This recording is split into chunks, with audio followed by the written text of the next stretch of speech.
So some friends of mine were discussing the significance of having uh, the spiritual leaders of Zimbabweans brought to the United Kingdom sometime in the 1890s, I suppose, or early 1900s. I'm not sure about the date, but what happened is that sometime 2 or 3 years ago, it was reported in the press that the skulls of certain spiritual leaders like Mbuyane and Sekuru Kaguvi were being repatriated back to Zimbabwe or back to Africa. And apparently there's a museum, the National History Museum, has got the remains of a lot of the people that were captured or were considered leaders in their respective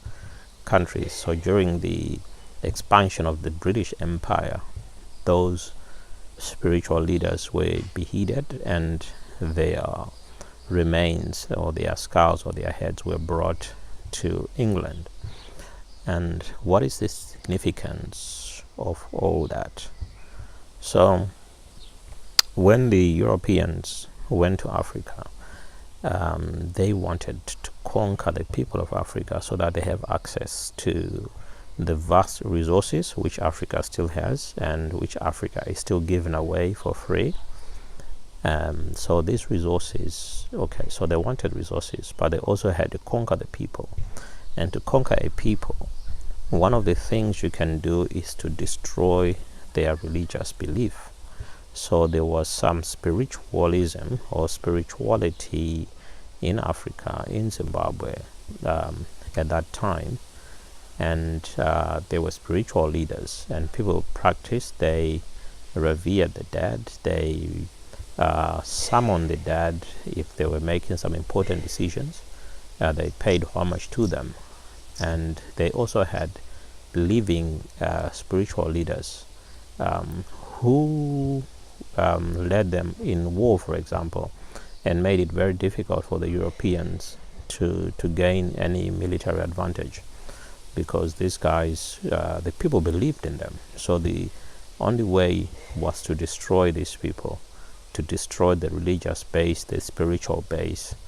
And when you have done that, then you can conquer, and you can divide, and you can choose someone else maybe that the locals don't believe in.